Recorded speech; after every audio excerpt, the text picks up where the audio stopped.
साथियों नमस्कार। पटना बिहार से मैं अमिताभ कुमार दास, आईपीएस 94 बैच, और आप देख रहे हैं मेरा अपना यूट्यूब चैनल दास बोले बिंदास। क्योंकि जब बुज़दिलों ने मुंह में दही जमा लिया हो तो दास का बिंदास बोलना जरूरी हो जाता है। साथियों, खबर यह है कि नालायक नरेंद्र मोदी बिहार के दो टुकड़े करने वाला है। बिहार के सीमांचल इलाके को अलग करके एक यूनियन टेरिटरी बनाया जा सकता है।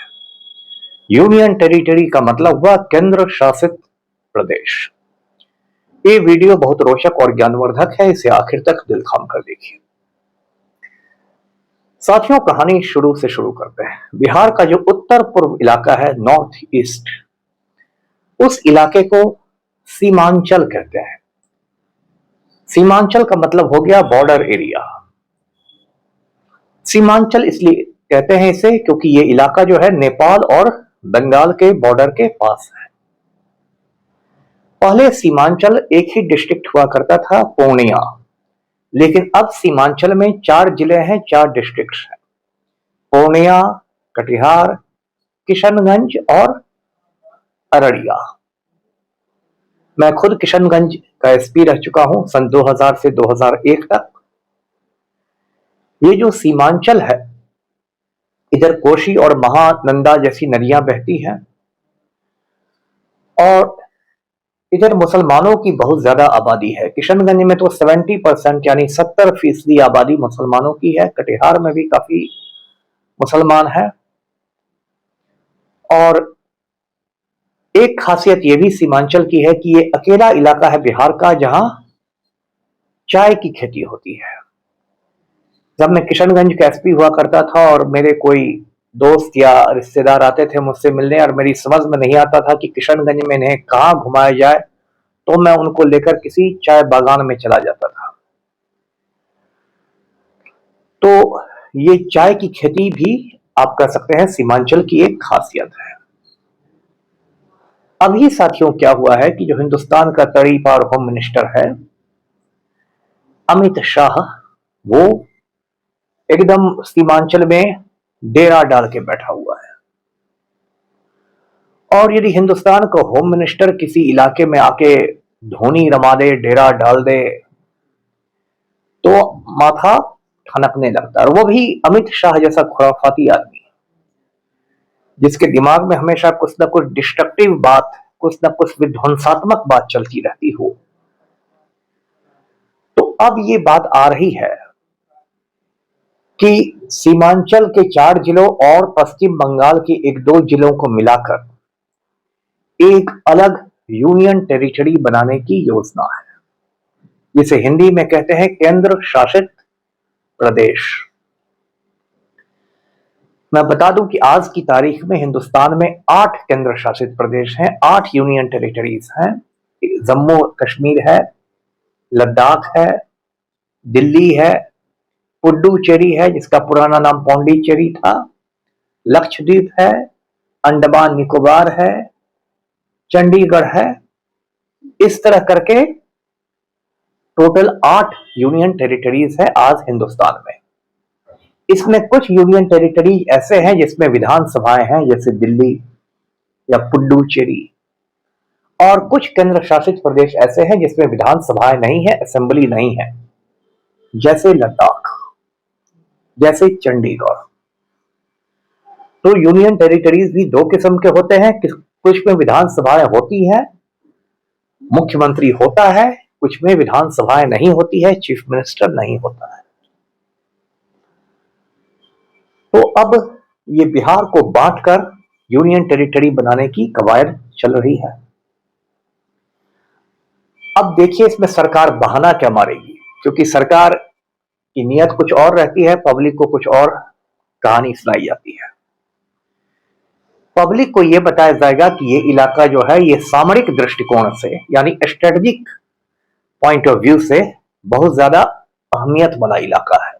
आप यदि हिंदुस्तान का नक्शा याद करें, इंडिया का मैप याद करें, तो आप देखेंगे कि भारत के जो नॉर्थ ईस्ट जो भारत का है जिसमें 8 राज्य आते हैं, वो नॉर्थ ईस्ट बाकी हिंदुस्तान से एक पतले से गलियारे से जुड़ा हुआ है।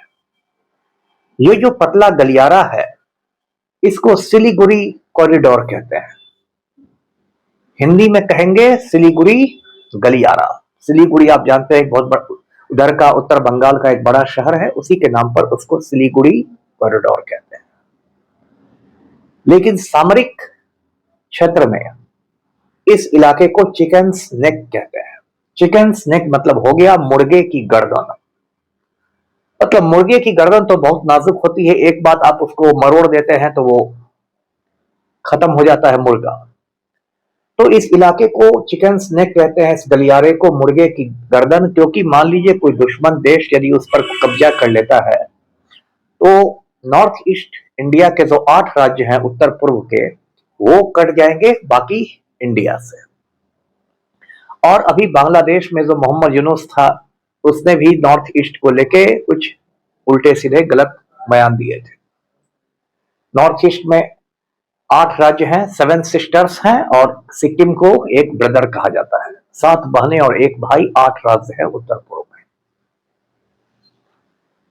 तो अब ये यूनियन टेरिटरी जो बनाया जा रहा है उसमें मैंने कहा कि उत्तर बंगाल के 1-2 जिले भी आ सकते हैं। यदि ऐसा हुआ तब तो ममता दीदी बैठी हुई है बंगाल में, वो तो अग्नि कन्या है, वो तो किसी को छोड़ेंगी नहीं। वो तो ऐसे भी अमित शाह पर बहुत सारे इल्जाम लगा चुकी हैं कि अमित शाह के पास कोयला तस्करी का पैसा जाता है, शुवेंदु अधिकारी पहुंच जाता है, ऐसे हो जाता है, वैसे हो जाता है। तो अमित शाह पर तो ममता दीदी पहले से खफा है, और यदि बंगाल का बंटवारा हुआ, एक भी डिस्ट्रिक्ट बंगाल से निकाला जाए तब तो वो बिल्कुल हंगामा कर देंगी। हाँ, बिहार की ओर से कोई हंगामा नहीं होने वाला है, क्योंकि यहाँ जो चीफ मिनिस्टर है पलटू राम, वो तो होशो हवास में है ही नहीं।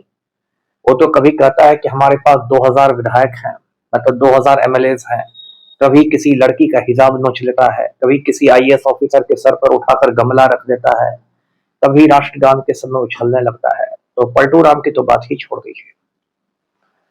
तो अब आपके दिमाग में ये बात आएगी कि ये यूनियन टेरिटरी क्यों बनाया जा रहा है। तो इसलिए बनाया जा रहा है, आम आदमी को तो कोई इससे फायदा नहीं होगा। यूनियन टेरिटरी बनाने से क्या होगा कि ये जो सीमांचल वाला इलाका है ये सीधे भारत सरकार के गृह मंत्रालय के अधीन आता रहेगा, होम मिनिस्ट्री के अधीन।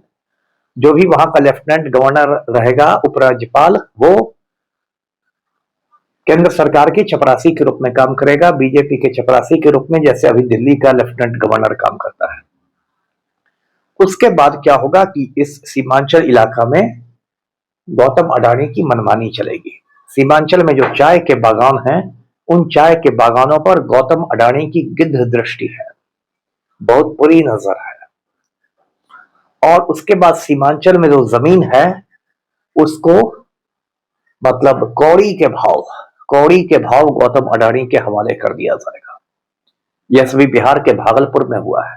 पीरपैंती में, भागलपुर के पीरपैंती में एक पावर प्लांट लगा रहा है अडानी ग्रुप।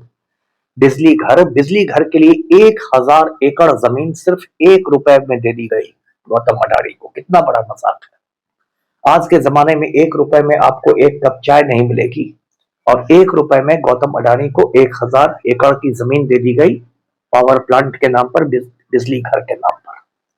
तो यही सब खेल वहां भी सीमांचल में भी होगा, और वहां की मुसलमान आबादी को दबाने का भी काम होगा, मुसलमानों को घुसपैठिया कहकर परेशान करने का भी काम होगा।